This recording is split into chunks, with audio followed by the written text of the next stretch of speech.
Ang halik sa leeg ay nagsasabing, akin ka.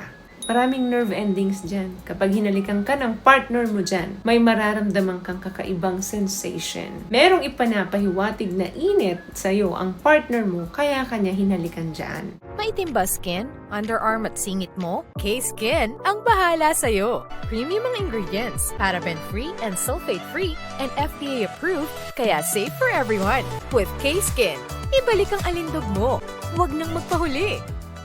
Hi guys! Welcome back to our channel. Kamusta po kayong lahat? Sana ay nasa mabuti po kayo. At sa mga hindi po nakakakilala sa akin, my name is Cheryl Ting. At kung bago lang po kayo sa channel na to, pwede po bang makingin ng isang favor to please consider to subscribe dito po sa ating channel. And also, huwag nyo na rin po sana kalimutan i-like and i-follow ang ating Facebook page official and also ang ating TikTok account, Cheryl Ting.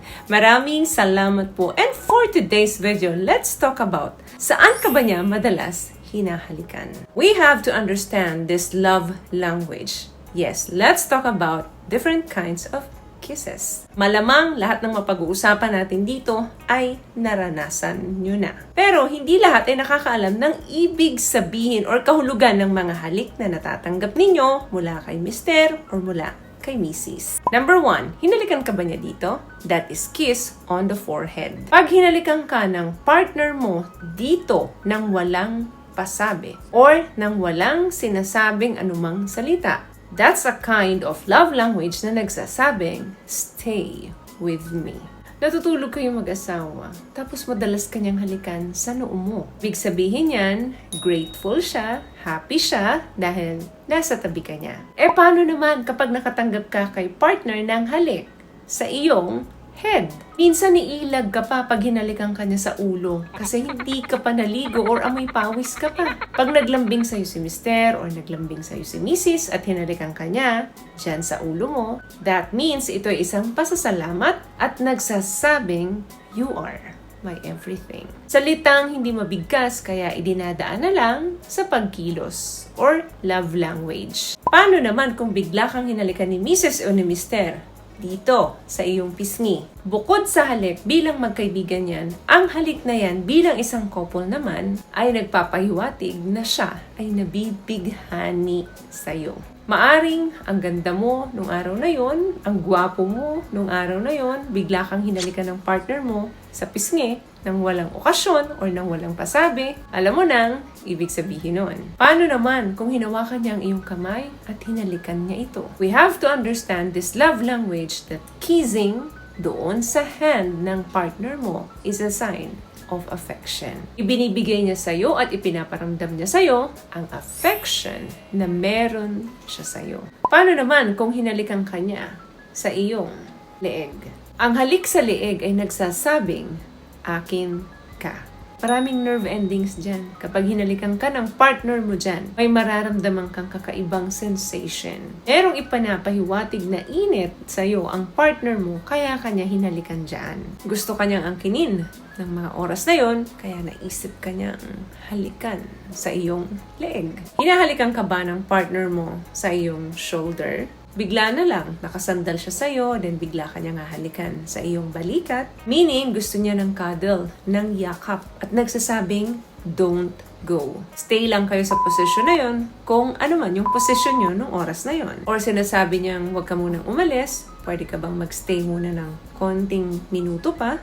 What I love about this product, itong No More Dark Secret ng K-Skin, bukod sa may advanced whitening na siya na kung saan pwede niyang matulungan na pumuti yung mga singit-singit mo, moisturizing, meron siyang anti-irritation, antibacterial, maintain healthy pH level. Hindi lang pambabae, meron din po tayong pang-lalaki. And paano naman kapag hinalikan ka niya sa iyong labi? Ang paghalik sa labi po ay nagsasabi ng maraming bagay. Pero sa isang couple na nagmamahala ng tunay, ang paghalik po sa labi ay senyales na nagsasabing ikaw ay mahal niya. Ang paghalik sa labi, meaning, I love you. Smiling kiss. Paano yan? Ito yung smile, then bigla kang halikan ng partner mo. That means your partner trusts you. Isama na rin natin ang ibang love language tulad ng pagyakap ng mahigpit sa'yo ng partner mo. Hindi niya ma-express gamit ang salita, pero niyakap ka niya ng mahigpit. Ito ay nagsasabi, I won't let you go. Minsan talaga mahirap mag-express ng mga salita, lalo na kung hindi sila vocal doon sa kanilang emosyon, sa kanilang mga nararamdaman. Kaya dapat alam natin kung paano sila nagbibigay ng mga pahiwatig gamit ang love language. Love language meaning ito'y klase ng pagmamahal na walang salita pero may kilos. Paano naman kapag nakipag eye to eye ang partner mo sa'yo? Ito ay nagsasabing, mahal ka niya. Hindi ito yung titig na may libog. Ito yung titig na may paghanga. At pasasalamat dahil nasa buhay ka niya. Ano naman ang ibig sabihin niya kapag ikaw ay nislap or pinalo niya sa iyong puwet?